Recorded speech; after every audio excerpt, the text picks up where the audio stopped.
Burada soruşur, tövhid nədir? Nədir? Şirk nədir? Qısa da olsa cavablandırın.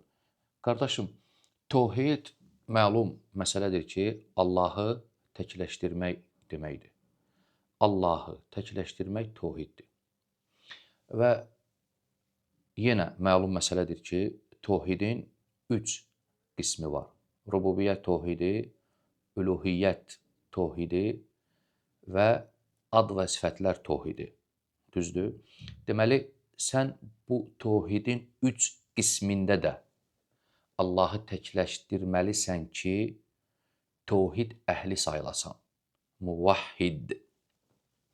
Əgər üçündən birində təkləşdirməsən, sən muvahhid sayılmırsan. Məsələn, hesab edək ki, insan rububiyyədə təkləşdirib Allahı, üluhiyyədə təkləşdirib, amma ad və sifətlərdə yox. Yaxud ad və sifətlərdə təkləşdirib, rububiyyədə təkləşdirib, amma üluhiyyədə yox. O, muvahhid, tövhid əhli sayılmır.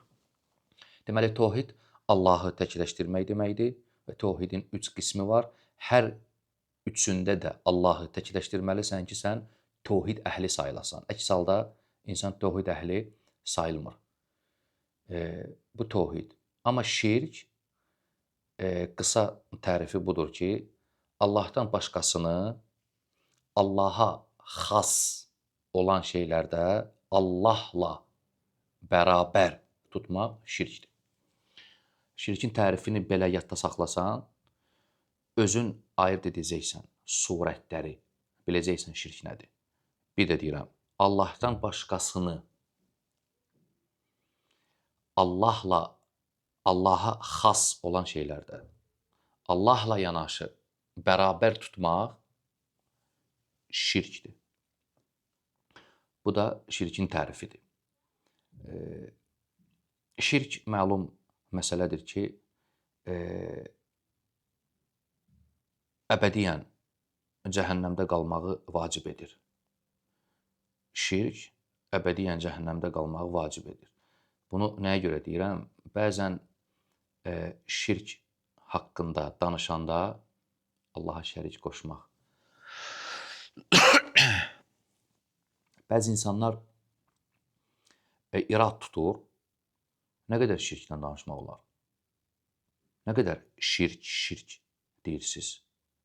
Əl çəkin bu şirkdən. Belə şeylər deyirlər və biz o insanlara deyirik ki, qardaş, şirk təhlükədir. Nəyə görə? Əbədiyyən cəhənnəmdə qalmaq vacib edir. Qorxmursan, yəni insan qorxmalı deyil şirkdən.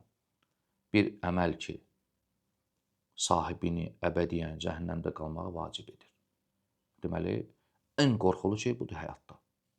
Ki, insan şirkə düşməsin. Allah subhanahu və teala buyurur, İnnəhu mən yuşrik billahi fəqəd harramallahu aleyhi əl-cənnə və məvahu ən-nar və mə liz-zaliminə min ənsar.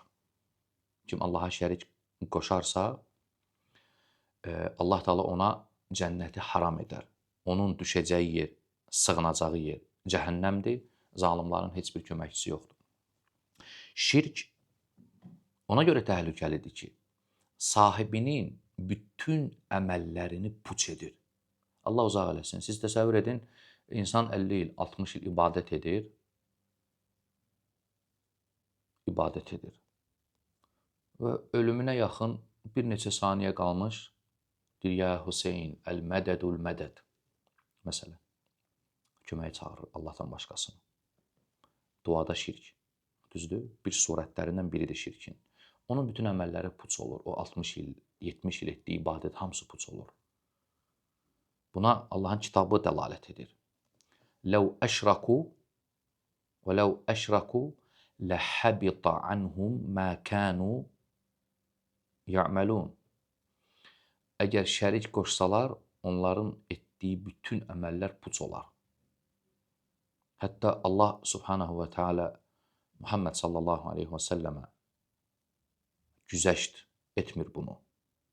Və ləqəd uhiyə ileykə və iləl-ləzīnə min qablikə biz sənə ey Muhammed və səndən qabaqçılara vəhiy edib dedi ki, lə in əşrakdə lə yəhbətanna amaluk. Əgər şərik qoşsan, bütün əməllərin puç olar. Deməli, şirk elə bir əməldir ki, heç kimə güzəşt edilmir və insanın bütün əməllərini puç edir. Həmçinin Allah subhanahu və teala Quranda vəd verib ki, özünə şərik qoşanları bağışlamır. İnnallaha la yaghfiru en yushraka bihi. Allah özünə şərik qoşanları bağışlamır. Heç vaxt. Yəni şirk ona görə təhlükəlidir ki, bağışlanmır. Qorxuludur. Həmçinin şirk sahibini Allah uzaq eləsin, dindən xaric edir. İslam dairəsindən çıxardır. Yeganə günah şirkdir ki, sahibini dindən xaric edir. Hər bir halda qısa olaraq belə deyəni.